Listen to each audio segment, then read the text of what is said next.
आजको यस विश्लेषणमा स्वागत छ।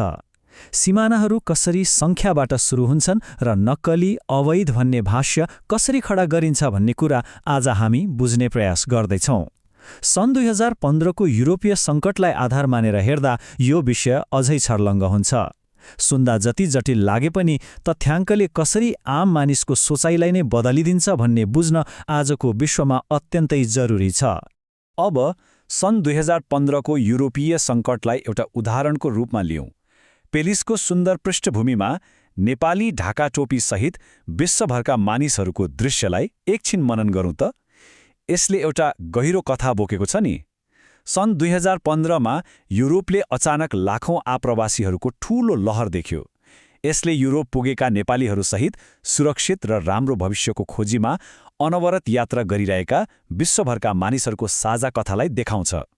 विषयवस्तुको गहिराइमा जानुअघि त्यसबेलाका मुख्य समाचारहरू याद गरौँ। मिडिया र विभिन्न राजनैतिक दलहरूले यो भिडलाई रातारात अवैध आप्रवासनको बाढी भनेर ट्याग गरिदिए। एकाएक नक्कली शरणार्थीहरूको उदय भएको र यसले सिङ्गो युरोपको अर्थतन्त्र र सुरक्षालाई नै ध्वस्त पार्छ भन्ने दाबीहरू जताततै सुनिन थाले। यस्तो निरन्तरको प्रचारले गर्दा आम मानिसको दिमागमा एउटा ठूलो डर पैदा भयो। यहाँनिर सबैभन्दा रोचक कुरा के छ भने यो नक्कली शरणार्थी अर्थात् बोगस रिफ्युजी भन्ने विशिष्ट शब्दको प्रयोग।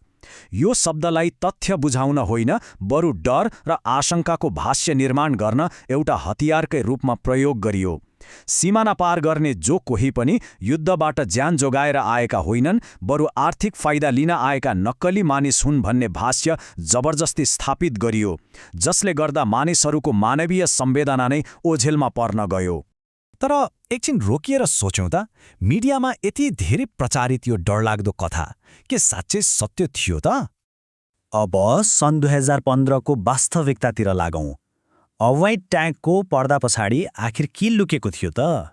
तथ्याङ्कमै कुरा गर्दा सन् 2015 मा युरोपियन सीमा एजेन्सी फ्रन्टेक्सले आधिकारिक रूपमा 12,57,000 भन्दा बढी मानिसलाई अवैध सीमा पार गर्नेहरूको सूचीमा राख्यो। सुन्दा यो सङ्ख्या कति विशाल लाग्छ नि, होइन? र ठ्याक्कै यही ठूलो सङ्ख्या देखाएर अवैध आप्रवासीको भाष्यलाई मिडियामा झन् धेरै मलजल गरियो। तर आश्चर्य लाग्दो सत्य त अर्कै छ नि। अवैध भनेर ट्याग लगाइएका ती 12.5 लाख मानिसहरूमध्ये करिब 75.5% त वास्तवमा सम्भावित शरणार्थीहरू पो थिए। एउटा सानो हिस्सालाई मात्र आधार मानेर सम्पूर्ण समूहलाई नै कसरी अवैध भनेर सामान्यकरण गरियो भन्ने कुरा यो तथ्याङ्कले छर्लङ्ग पार्छ। मिडियाको हल्ला र जमिनको वास्तविकता बीच कति ठूलो खाडल रहेछ भन्ने कुरा हामी यहाँ स्पष्ट देख्न सक्छौँ। यसलाई अझै सरल रूपमा बुझौँ।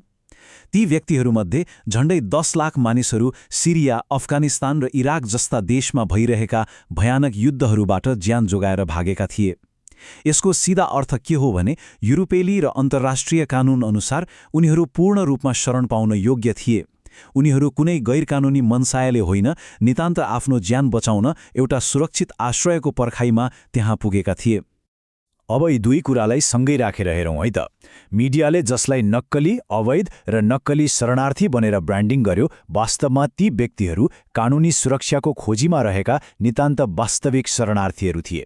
यो कुरा युरोप पुगेका धेरै नेपाली आप्रवासीहरूको सन्दर्भमा पनि उत्तिकै मेल खान्छ।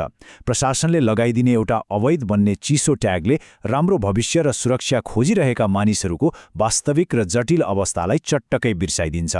कागजी ट्याग र मानवीय यथार्थ सधैँ आकाश जमिन फरक हुन्छन्।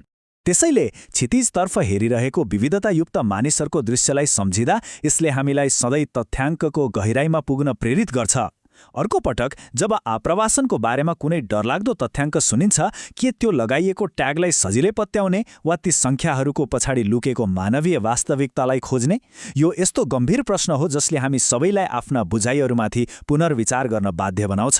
आजको यस विश्लेषणमा सँगै रहिदिनु भएकोमा धेरै धेरै धन्यवाद।